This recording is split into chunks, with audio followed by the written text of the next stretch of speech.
अस्सलामुअलैकुम वरहमतुल्लाहि वबरकातुहू। नाज़रीन, उम्मीद करता हूँ आप सब खैरियत आफियत के साथ होगी।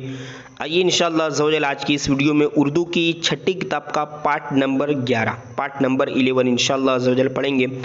और उर्दू की 6 किताब के 10 पार्ट्स हो चुके हैं। अगर आपने नहीं देखे तो वीडियो का जो टाइटल है मैं वहाँ पर क्लिक करेंगे तो नीचे डिस्क्रिप्शन बॉक्स में आपको उसकी लिंक मिल जाएगी। और इससे पहले की जो उर्दू की 5 किताब उसकी भी प्लेलिस्ट चैनल पर मौजूद है, आप जाकर देख सकते हैं। तो आइए आज का जो सबक है वो काफ़ी इंटरेस्ट है और काफ़ी मालूमाती सबक है, जिसका नाम है कंप्यूटर, है ना। बहुत ही अभी मतलब डिजिटली ज़माने में ये बहुत काम की चीज़ है। आइए इसके बारे में कुछ उर्दू में भी जानकारी हासिल करते हैं। तो देखिए यहाँ से कंप्यूटर का है ये दौर यानी ज़माना, ठीक है। कंप्यूटर का ये दौर है, ये ज़माना है।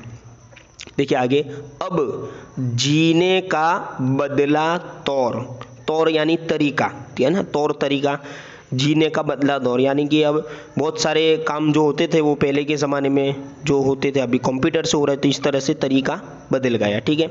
आगे देखिए, दफ्तर दफ्तर घर घर आज, दफ्तर दफ्तर घर घर आज, देखो कंप्यूटर का राज, यानी घर पे भी कंप्यूटर है, पर्सनल पीसी है, लैपटॉप है, तो ये सब कंप्यूटर ही है, ठीक है। यानी इनका ही राज है आज। आगे देखिए, कदम कदम पर सुबह शाम, कदम कदम पर सुबह शाम कंप्यूटर ही आए काम, यानी जाहिर सी बात है जो भी जॉब वगैरह करते हैं, अगर नहीं करते फिर भी घर होता है कंप्यूटर चलाने के लिए, तो सुबह शाम चलाते रहते हैं। जैसे मैं खुद भी यूट्यूब वगैरह की वीडियोस में जो कुछ सेटिंग और जो डिस्क्रिप्शन वगैरह का जो सेटिंग करना होता है वो कंप्यूटर से ही करता हूँ। देखिए आगे वाला शेर, हर्फ सभी और सब आदाद, हर्फ यानी लेटर्स, है ना। किसी भी लैंग्वेज के हर लेटर्स होते ही, जैसे उर्दू में अलिफ से लेकर ये तक, है ना। हर्फ सभी और सब आदाद, आदद यानी गिनती जिसको हम डिजिट कहते हैं, है ना। कंप्यूटर रखता है याद, यानी सिस्टम एक पूरी उसमें मतलब कि सेटिंग की होती है, वो सब याद रखता है। हर ज़बान कर लो तहरीर, हर ज़बान कर लो तहरीर यानी लिख लो और बना लो हर तस्वीर, कंप्यूटर के अंदर, है ना। टाइपिंग और तस्वीर जो है पेंट वगैरह करना अंदर, ठीक है, पेंटिंग करना। नई चलाई इसने रीत, नई चलाई इसने रीत यानी नया तरीका एक चलाया, रीत यानी।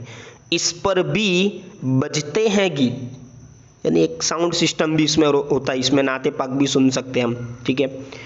इल्मो फन से है आबाद, इल्मो फन से है आबाद, अच्छा खासा है उस्ताद, यानी बहुत सारी चीज़ें सीखने को भी मिलती है इससे, बहुत सारा वक्त भी बच जाता है कंप्यूटर के ज़रिए। जो हम आम तौर पे लिखने बैठते हैं तो हम क्या करते हैं, बहुत सारा वक्त चला जाता है, लेकिन कंप्यूटर में लिखकर उसे कॉपी पेस्ट कर सकते हैं, सेव करके रख सकते हैं, तो बहुत सारा वक्त भी बच जाता है। तो एक तरीके से उस्ताद भी हुआ, इससे बहुत सारी चीज़ें भी सीखने मिल जाती है।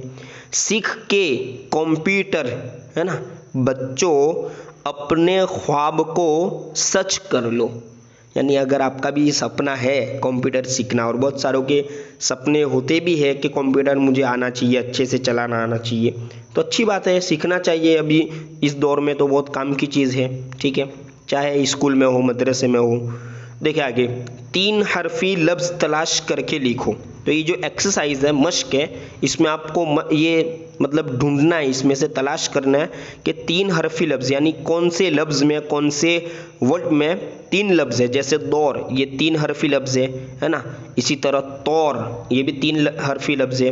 देखिए, है ना, ये इसमें 4 हर्फ है, इस तरह ये भी ज़्यादा हर्फ है। गर तो गाफ हा और रे 3 हरफी, तो इस तरह आप इसमें से तलाश कर सकते हैं, ठीक है।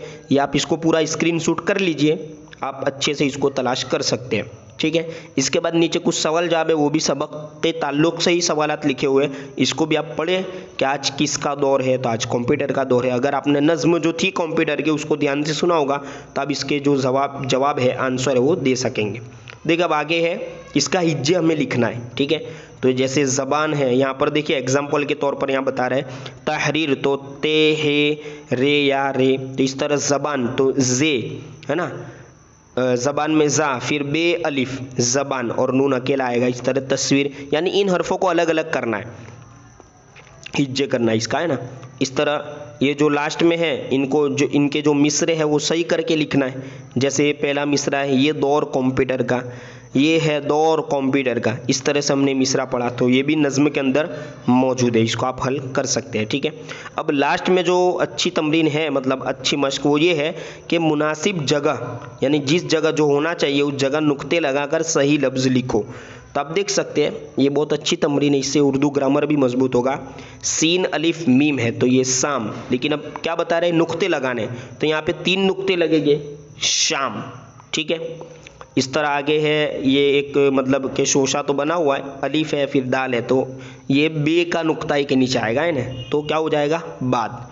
इस तरह फिर अलिफ सीन और ये शोशा खाली है दाल, तो यहाँ 2 नुक्ते आ जाएंगे तो ते है ना, 2 नुक्ते ते, तो उस्ताद हो जाएगा। इस तरह ये बे के नीचे 1 नुक्ता आ जाएगा तो क्या हो जाएगा, आबाद। इसी तरह की उर्दू की वीडियोस देखने के लिए हमारी चैनल से जुड़े रहिए। अब इंशाल्लाह पार्ट नंबर 12 में नया सबक जो है इंशाल्लाह पढ़ेंगे।